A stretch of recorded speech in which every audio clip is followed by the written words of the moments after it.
Imagine having a secret power, one that lets you kind of read anyone's mind, a power to influence their emotions, their thoughts, and yeah, even their decisions. I'm talking your boss, your friends, a complete stranger. What if you could influence all of them? Well, we're about to dive into exactly how that's possible. No, really, think about that for a second. The ability to guide a conversation wherever you want it to go, to win an argument, or just get someone to see things your way. Not by force, but with a subtle, kind of hidden understanding of how the human mind actually works. And look, this is not some fantasy. The world's most effective leaders, and yeah, manipulators and influencers too, they use these techniques every single day. And the crazy part? Most of the time, nobody even realizes it. Today, we're pulling back the curtain on these powerful psychological tools. Okay, but before we go any further, I gotta give you a serious warning. This knowledge is powerful, and with great power, well, you know the rest. This explainer is for educational purposes only.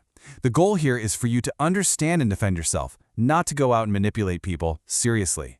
So, here's our game plan. We'll start with some mind games, then we'll get into emotional weapons, uncover what might just be the most powerful tool of them all, and then we'll wrap up with a final word on what all this means for you.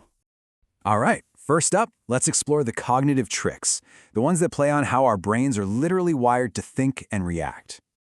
This is basically reverse psychology on steroids. It taps into a fundamental human truth. We are all drawn to the forbidden. You tell someone not to push the red button, and what's the first thing they want to do? Push the red button, right? So, how does this actually work in the real world? Let's say you need a friend's help. Instead of asking directly and maybe getting a no, you frame it differently. You could say, "Hey, I've got this task, but it's really difficult. You know what? Never mind. I don't think you could handle it anyway." See what happened there? Their ego is now on the line. They feel this sudden need to prove you wrong, and bam, they're eager to do the very thing you wanted them to do.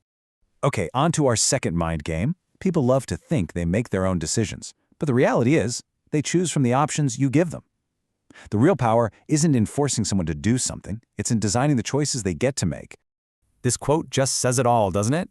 It's about giving them this feeling of controlled freedom. You let them feel like they're in the driver's seat, but you're the one who built the road and set the destination. Here's a super simple example of how it works. If you ask, "Shall we go out?"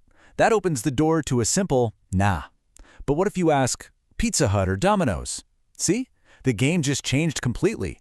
The decision is no longer if you're going out, it's where you're going. Both options lead to your goal, but they feel like they made the choice. All right, let's move beyond the logical mind. Now we're diving into a much more powerful realm, our emotions. Guilt is, without a doubt, one of the most potent human emotions.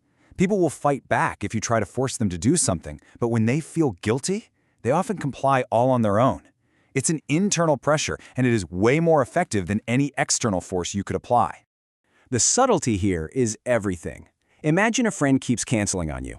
Instead of arguing, which just puts them on the defensive, you could say something like, "You know what? I understand. If I were important, you'd probably make time." You're not attacking them. You're just holding up an emotional mirror. Their own guilt will do all the heavy lifting, making them want to explain, apologize, and fix it. This one is like having the remote control for the human mind. Because in moments of really intense emotion, fear, love, shock, our logical brain just takes a back seat. Whoever can control the emotion in the room effectively hijacks the entire decision-making process. We love to think of ourselves as these rational, logical beings, don't we? But the truth is, our decisions are driven by how we feel. It's why politicians try to stir up emotions like fear or pride instead of just listing boring facts. They know that when emotions run high, logic runs low, and that's when the vote is won. And this is the key takeaway right here. In the end, it's the emotional impact that sticks with us. That's what drives us to act, and it's what ultimately shapes our memories and our choices.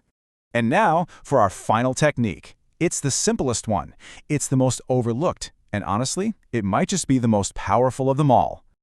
We live in such a noisy world. We're taught to think that the loudest person in the room is the strongest, but psychology tells us the exact opposite. True power, it isn't in what you say. It's in what you don't say. Think about this. You're a kid, you mess up, your mom yells at you. And yeah, it's unpleasant, but you can deal with it.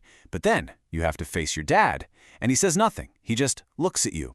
That silence is absolutely terrifying, isn't it? Your mind starts racing, filling that void with 1,000 worst-case scenarios. That, right there, is the power of silence. So how do you actually apply this? Let's say you need the truth from someone.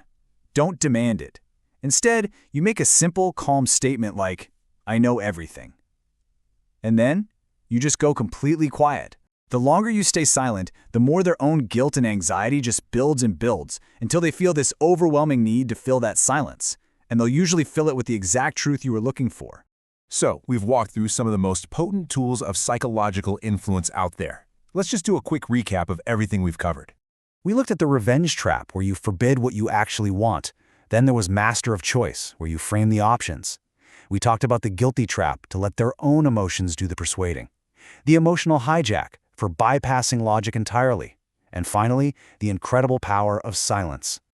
You now understand the mechanics behind how people are influenced every single day.